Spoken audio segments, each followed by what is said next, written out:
La ecofisiología de organismos acuáticos analiza cómo el ambiente influye en su fisiología, siendo clave en la acuicultura para optimizar el cultivo, prevenir enfermedades y mejorar la productividad. En esta ocasión, contamos con la visita del doctor Juan Pablo González Hermoso, el cual nos explicará cómo funciona la ecofisiología y cómo influye en la acuicultura. Hola, buenas tardes y bienvenidos a Diálogos Acuícolas. En esta ocasión contamos con la visita del doctor Juan Pablo Hermoso. ¿Cómo se encuentra el día de hoy? González Hermoso, González Hermoso. Muy bien, Josué, aquí, atendiendo tu invitación. Muchas gracias por aceptarla. Ahorita estamos hablando generalmente sobre los temas que elaboran los investigadores que tienen el placer de aceptar esta invitación. ¿Podría darnos a modo de introducción qué es lo que usted investiga? Mira, voy a empezar a hacer una cronología. Yo soy egresado de aquí de la Escuela Nacional de Ingeniería Pesquera, en ese tiempo era la Facultad de Ingeniería Pesquera, era la FIP.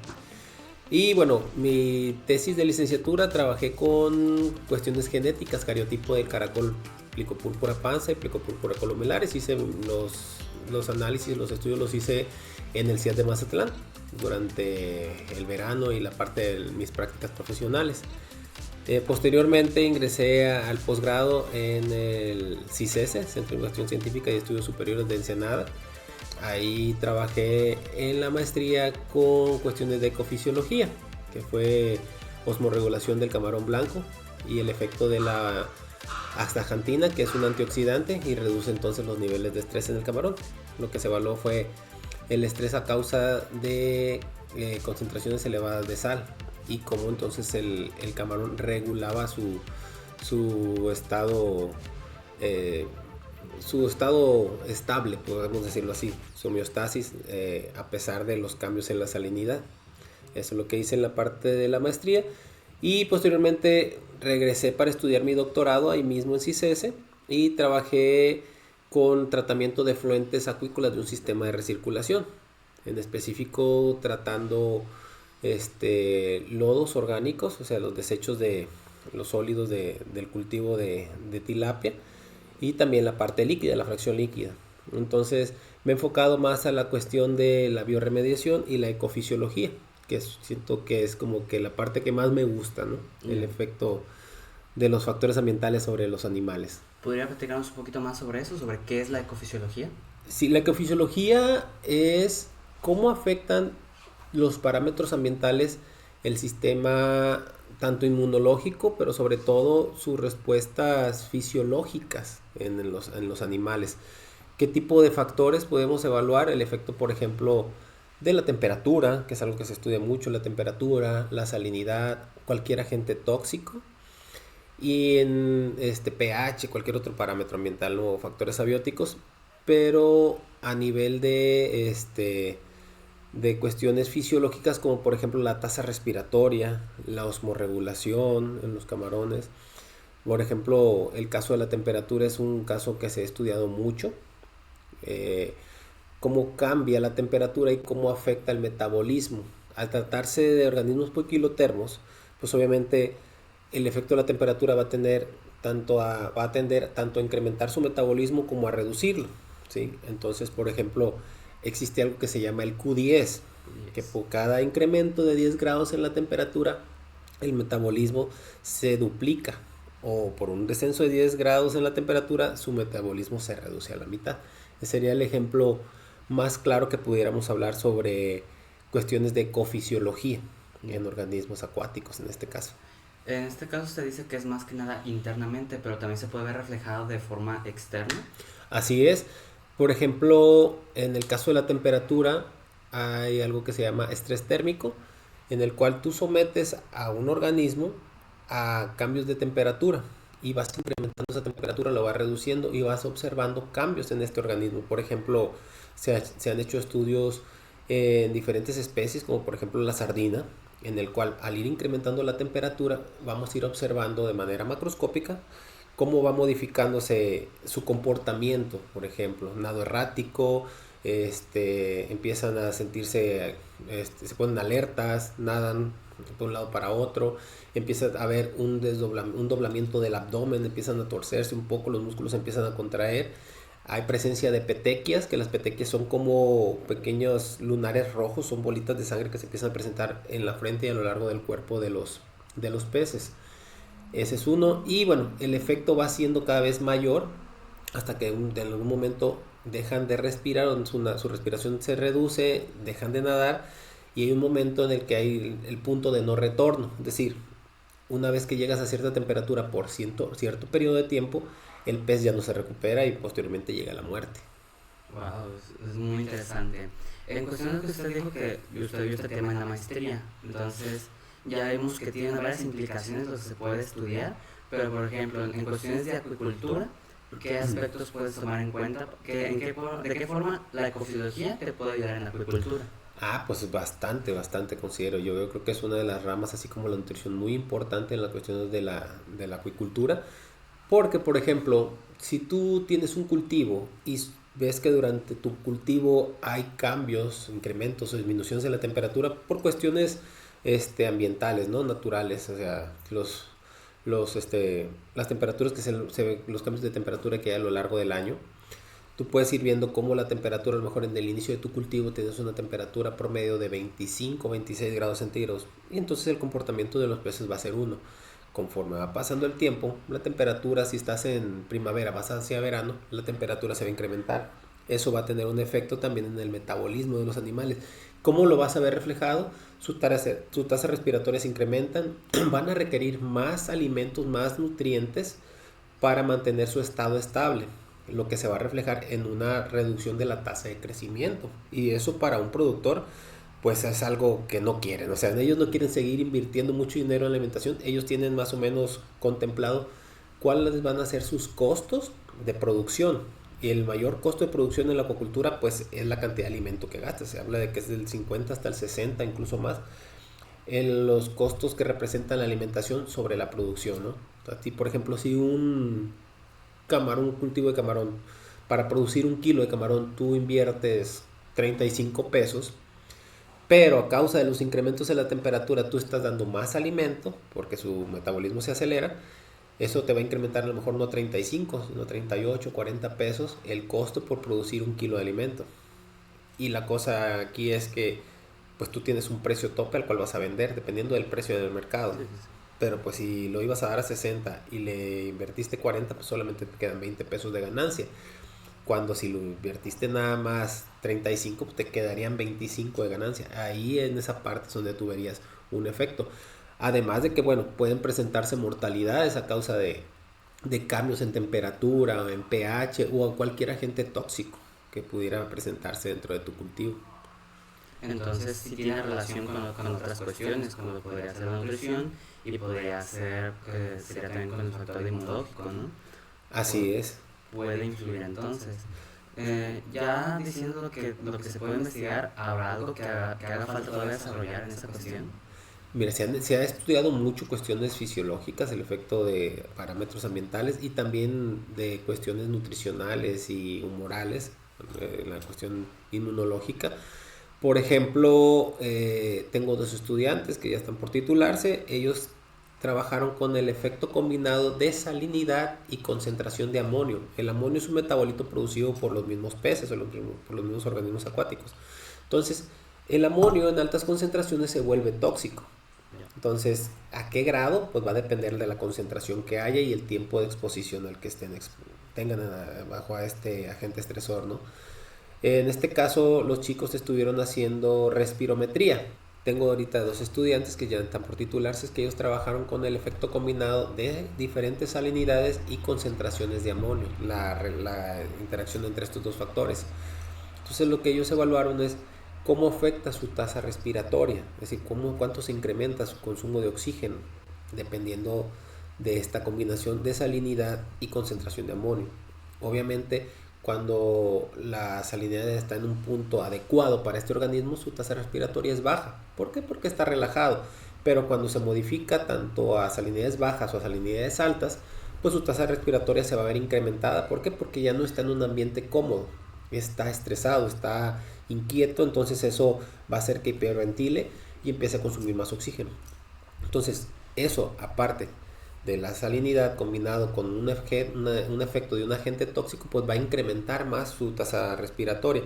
Pero queremos evaluar, por ejemplo, cómo se comporta. Si incrementa más cuando la salinidad es baja y la concentración de amonio es alta, o cuando la salinidad es alta y la concentración de amonio también lo es. Queremos ver cuáles son las condiciones a la cual un camarón, en este caso el camarón blanco, en qué combinaciones se ve más estresado en base a su tasa respiratoria. Lo que esperamos observar es que, o queremos ver en qué punto su tasa respiratoria es más alta. Esa es una parte que estamos haciendo, la cuestión respirométrica, eso es balance energético. Pero además de esto, estamos evaluando la excreción de amonio del mismo peso. O sea, la excreción de amonio nos va a decir también qué tipo de sustrato metabólico está utilizando el animal. Por lo general, cuando tú elaboras una dieta, lo que tú quieres hacer es que los carbohidratos sean los que utilice como fuente de energía y tanto lípidos como proteínas los lleve hacia crecimiento somático, a producir tejido, crecer más, ¿no? Entonces, cuando el animal se encuentra bajo una condición en la cual no está cómodo, va a empezar a utilizar, además de los carbohidratos, lípidos o proteínas, y en ese orden se van presentando. ¿Cómo evaluamos qué está utilizando como sustrato metabólico, como gasto de energía? En base a la relación que existe entre el consumo de oxígeno y la excreción de amonio. Nos va a dar una relación, eso se le conoce como razón oxígeno-nitrógeno. Y esa razón oxígeno-nitrógeno, cuando es alta, nos está indicando que está utilizando como fuente de energía, ya sea proteínas y lípidos, o si cuando empieza a ser las razones más bajas, la relación que existe pueden ser lípidos y carbohidratos o puros carbohidratos. Eso se utiliza en algunas fórmulas y tú ya determinas si el organismo estuvo estresado y si aparte de ese estrés, qué fue lo que utilizó como una fuente de energía. Y eso nos está indicando que está utilizando el alimento, lo que no queríamos que utilizara como una fuente de energía, que la queremos que lo utilizara para crecer, lo está gastando. Entonces eso nos va a reflejar una tasa de crecimiento más lenta. Eso le sirve a los granjeros, porque si ellos saben que a lo largo del año se presenta la temporada de lluvias o la temporada de secas y la salinidad en el agua varía, pues ellos saben cómo se va a comportar el animal, ¿no? Pero aparte de eso, si tú no estás haciendo los recambios adecuados y empiezas a observar que se incrementa la concentración de amonio en tu estanque, va a tener otro efecto estresor en los animales y eso va a reducir su tasa de crecimiento. Al final lo vamos a ver en producción, ¿no? Al productor lo que le interesa es cuánto me va a mermar a mí mi ganancia, cuánto voy a perder yo ahí o cuánto dejo de ganar. Entonces la ecofisiología le sirve para poder determinar ese tipo de cosas. Ahorita hay un punto que se me hizo muy interesante, que dijo que cuando el organismo no se siente cómodo, entonces el estrés también influye, bueno, ya quedamos más estipulados, pero el estrés influye entonces también en estos parámetros. Sí, y por ejemplo, cuando estamos hablando que un animal que no se siente cómodo se encuentra estresado, de alguna manera lo podemos expresar así, y cuando hablamos estresado no es que esté preocupado porque si va a llevar la despensa o el chivo para su casa, sino estamos hablando de que eso lo va a mantener alterado, alejado de su homeostasis, de su punto de equilibrio. Entonces, eso puede tener como consecuencias también que el animal cuando está estresado, su sistema inmunológico también se vea mermado. Lo podemos evaluar dependiendo de la concentración de hemocitos, por ejemplo, en el caso del camarón, o algunos otros metabolitos que también se llegan a observar, presencia de cortisol, algunos otros hormonas que se empiezan a liberar. Y todo esto como consecuencia va a causar que sea, pues ahora sí que un blanco para las enfermedades. Todas las bacterias y virus son oportunistas, entonces cuando el organismo no está cómodo, no está en las mejores condiciones, pues es más factible que se enferme. Le pasa a los estudiantes cuando terminan un semestre, ¿no? Generalmente terminas el semestre, te vas de vacaciones y te enfermas, ¿no? Me lo recuerdo. Entonces es muy común, a todos nos pasó eso, y eso es causa precisamente de ese estrés. O sea, estás estresado, tu metabolismo y tu sistema inmunológico también está afectado, y eso tiene como consecuencia que, pues, si hay una bacteria, un virus que está ahí en estado latente, es mi momento y ataca, ¿no? Y eso puede causar incluso en los cultivos mortalidades en las especies y como consecuencia, pues, pérdidas para los productores. Wow, es un tema muy, muy, muy interesante. Hay bastante tela ahí por donde Sí. cortar. Ya vi. Bueno, algo que me gustaría preguntarle, tal vez no tanto a manera de conclusión, sino como de experiencia personal, ¿cómo fue que ese tema fue el que supo que le gustaba? ¿Qué fue lo que dijo? Esto me tronó y esto es lo que yo quiero aprender a hacer. Precisamente porque, bueno, cuando hice mi tesis de licenciatura, que trabajé con cuestiones genéticas, pues sí vi mucho de estar en el laboratorio. También cuando estás haciendo fisiología estás haciendo mucho en el laboratorio, pero a mí me gusta ver más a lo macroscópico y trabajar con los animales, tomarlos, checarlos, exponerlos a diferentes situaciones o circunstancias y ver cómo se comportan. Entonces, cuando trabajé en la maestría con los camarones, aparte de lo que yo evalué, empiezas a observar diferentes cosas o dices, ¿sabes qué? Este lote de organismos presentaron una condición muy diferente a estos otros, aunque estaban bajo las mismas condiciones, es decir, baja salinidad, alta concentración de amonio o alta concentración de estajantina en el alimento, y a pesar de eso yo esperaría que al haber mucha estajantina, pues el animal iba a estar sano, iba a recuperarse o iba a liberar menos metabolitos y a causa del efecto antioxidante de la astaxantina, que era lo que yo estudié. Entonces, empezar a ver qué otras cosas están afectando aparte de lo que yo evalué fue lo que me dio el clic. O sea, aquí hay algo más está afectando. Y muchas veces cuando los estudiantes están haciendo sus bioensayos sobre sus experimentos para sus tesis, muchos de ellos no consideran, por ejemplo, los parámetros de calidad del agua. Evalúan ellos, dicen, voy a evaluar 3 dietas y voy a ver en cuál crecen más.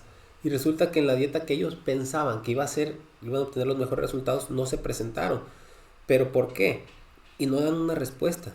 Y esa respuesta puede ser dada precisamente por el efecto de esos metabolitos o algún cambio en la temperatura, algo así que a lo mejor no lo evaluaron como debería de ser, o si lo evaluaron no lo han estudiado y no han visto cómo pudo haber afectado. Entonces ese tipo de cosas la ecofisiología te ayuda a poder decir, sí, estaba estresado porque te saliste de sus rangos adecuados, su temperatura óptima o el pH adecuado para este organismo. Y por eso, a pesar de que tú le diste la mejor dieta, no obtuviste el mejor resultado porque tal vez los tenías donde les pegaba el sol y la temperatura se incrementó por encima de la óptima para esta especie, y eso tuvo como consecuencia que su tasa de crecimiento se redujera. Hubo un estrés ahí, un gasto energético más elevado, y por eso tuviste menores tasas de crecimiento. Entonces, la ecofisiología te ayuda a respaldar o tratar de reducir el error que pudiera ser causado por esto o ver qué factores tú puedes considerar para que evalúes lo que tú realmente quieres y no te quedes con ese sesgo de que pudo haber pasado algo más y que lo causó. No cabe duda que todo esto que sucede no es algo como que se tome muy en cuenta en las ocasiones, pero es algo que sin duda importa, es algo que se tiene que ver. Y creo que gracias a Sara por su perspectiva va a tener una visión un poco más compleja al respecto y tendré más cuidado la próxima vez que realice. Claro que sí, igual el estado de salud del animal, por eso es importante antes de iniciar un experimento que tú sepas que tus organismos están sanos, porque igual puede pasar, o sea, puede ser que a lo mejor no fue una cuestión fisiológica, sino una cuestión por la presencia de alguna bacteria, algún virus, y tú no lo evaluaste y eso tuvo consecuencias en la reducción de la tasa de crecimiento. O sea, tenemos que saber que tenemos las condiciones adecuadas para exponer a un animal ahora sí que un experimento, ¿no? Tratando de reducir todas las variables que pudieran afectar. Wow. Es algo muy, muy, muy interesante, muy complejo. Y quiero agradecerle otra vez por haber aceptado esta invitación. No, muchas gracias por la invitación. No sé si quiera decirnos unas palabras a los que nos estarán escuchando y viendo.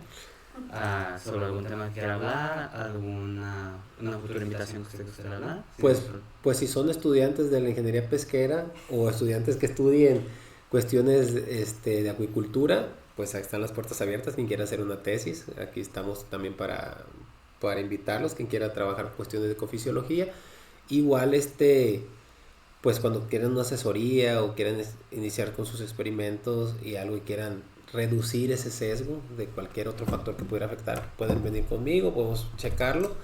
Y igual mi correo es pablo-gonzález@uam.edu.mx. Pueden enviar su correo, sus mensajes y hacer alguna de las preguntas que crean pertinentes. Muy bien, igualmente yo haré saber si llega una. Muchas gracias otra vez al doctor Juan Pablo González Hermoso, ahora sí lo dije bien, por aceptar su invitación. Muchas gracias, no olviden like, compartir y suscribirse. Nos vemos. Bye.